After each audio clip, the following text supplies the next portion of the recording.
ಮಂಡಕ್ಕಿ ಉಪ್ಪಿಟ್ಟು ಅಂತಾರೆ ಇದಕ್ಕೆ. ಅದನ್ನ ಮಾಡ್ತಾ ಇದ್ದೀನಿ.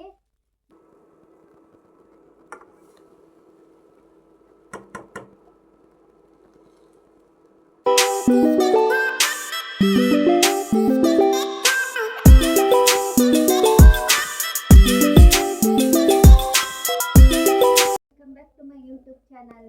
ಏನಿದು ಯಾವಾಗಲೂ ಅಡುಗೆನೇ ತೋರಿಸ್ತಿದ್ದೀನಿ ಅಂತೀರ? ಹೌದು, ಇವತ್ತು ಒಂದು ಸ್ಪೆಷಲ್ ರೆಸಿಪಿ ಮಾಡ್ತಾ ಇದ್ದೀನಿ. ಸ್ಪೆಷಲ್ ಅಲ್ಲ, ಮಾಮೂಲಿ ರೆಸಿಪಿನೇ. ಆದರೆ ಕೆಲವೊಬ್ಬರಿಗೆ ಈ ರೆಸಿಪಿ ಗೊತ್ತಿರಲ್ಲ. ಅದೇನಪ್ಪ ಅಂತ ಅಂದರೆ ಪೂರಿ ಉಪ್ಪಿಟ್ಟು, ಮಂಡಕ್ಕಿ ಉಪ್ಪಿಟ್ಟು ಅಂತಾರೆ ಇದಕ್ಕೆ. ಅದನ್ನು ಮಾಡ್ತಾ ಇದ್ದೀನಿ.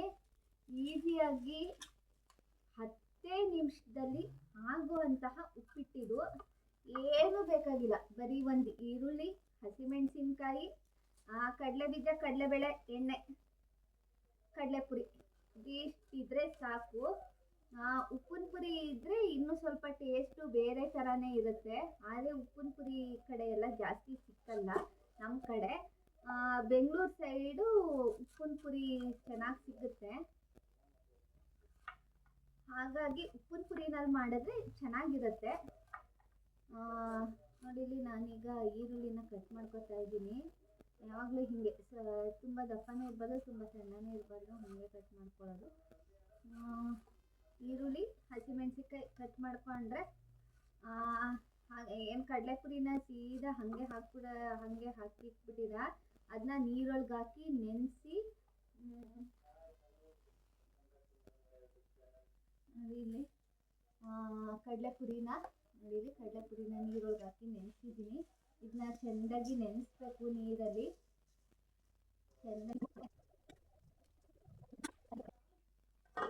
ಚೆಂದಾಗಿ ಸೋರಬೇಕು, ನೀರು ಇಲ್ಲದೇ ಇರೋ ಥರ ಸೋರಬೇಕು. ಅದು ಸೋರಲಿ ಚೆನ್ನಾಗಿ. ಅಲ್ಲಿ ತನಕ ಈರುಳ್ಳಿ ಕಟ್ ಮಾಡ್ಕೊಂಡ್ಬಿಡೋಣ.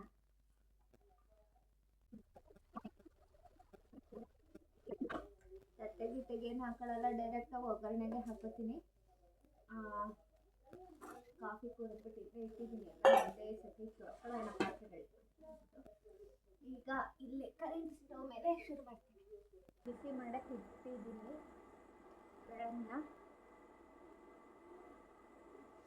ಇದಕ್ಕೆ ಏನೇನು ಬೇಕು? ಸಾಸಿವೆ,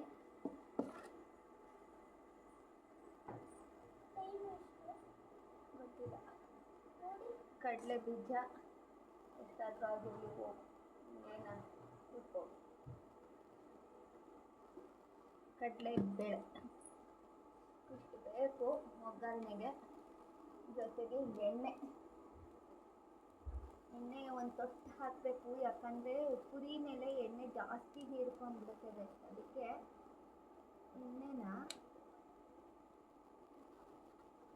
ಚೂರು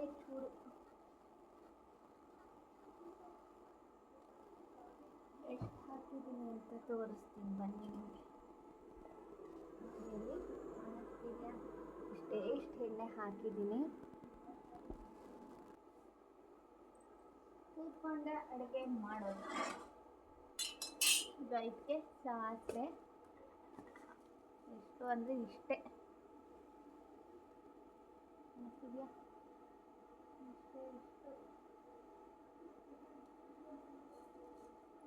ಸಾಸಿವೆ ಚಿಟಪಟ ಸಿಡಿತಾ ಇದೆ. ಸಾಸಿವೆ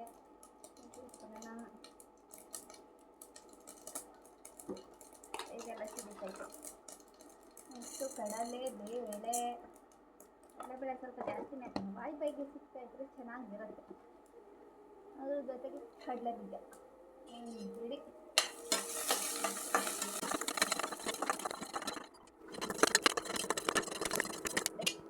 ಈಗ ಇದಕ್ಕೆ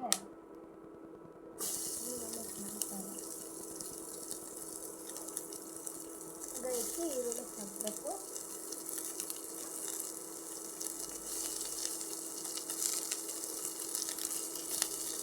ಈರುಳ್ಳಿ ಹಾಕಬೇಕು ಇದಕ್ಕೆ.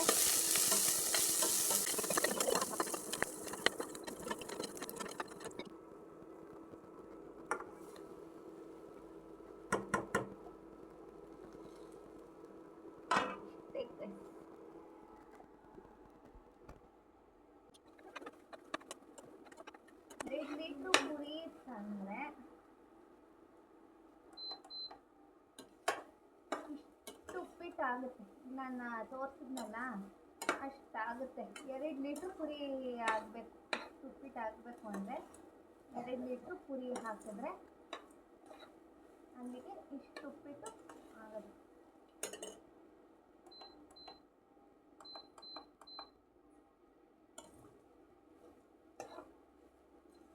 ಇದಕ್ಕೆ ಸ್ವಲ್ಪ ಉಪ್ಪು ಹಾಕ್ಬಿಟ್ಟು ಮಿಕ್ಸ್ ಮಾಡಿದ್ರೆ ಪೂರಿ ಉಪ್ಪಿಟ್ಟು ರೆಡಿ.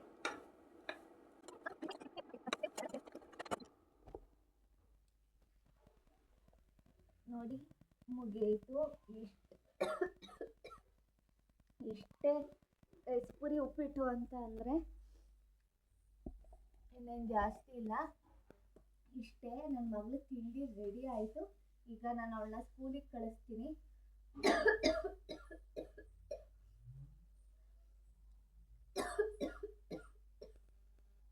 ಘಾಟು ಇದು ಏನು ಅಂತಂದರೆ ಅವಲಕ್ಕಿ ಉಪ್ಪಿಟ್ಟು ಅಯ್ಯೋ ಗಂಟೆಗೆ ಸಿಕ್ಕಾಕ್ಲೈತೆ, ಮೆತ್ತಾಗುತ್ತೆ, ಚೆನ್ನಾಗಿರಲ್ಲ ಅಂತ ಅನ್ನೋರಿಗೆ, ಅಯ್ಯೋ ರವೆ ಉಪ್ಪಿಟ್ಟು ಇದನ್ನ ಯಾರು ತಿಂತಾರೆ ಅಂತ ಅನ್ನೋರಿಗೆ, ಶಾವಿಗೆ ಉಪ್ಪಿಟ್ಟು ಅಯ್ಯೋ ಉದ್ರಾಗೆ ಆಗಲಿಲ್ಲಪ್ಪ ಎಲ್ಲ ಹಿಟ್ಟಿಟ್ಟಂಗೆ ಆಯಿತು ಅನ್ನೋರಿಗೆ ದಿಸ್ ಇಸ್ ದ ಬೆಸ್ಟು.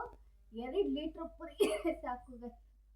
3 ಜನ ಆರಾಮಾಗಿ ಸ್ವಲ್ಪ ತಿನ್ನೋರ್ಗಾದ್ರೆ ಆರಾಮಾಗಿ 3 ಜನಕ್ಕೆ ಉಪ್ಪಿಟ್ಟು ಆಗೋಗುತ್ತೆ.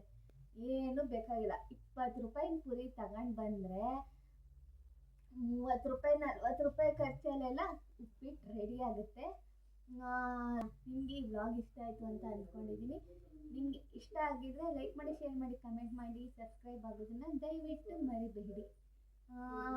ಬಾಯ್.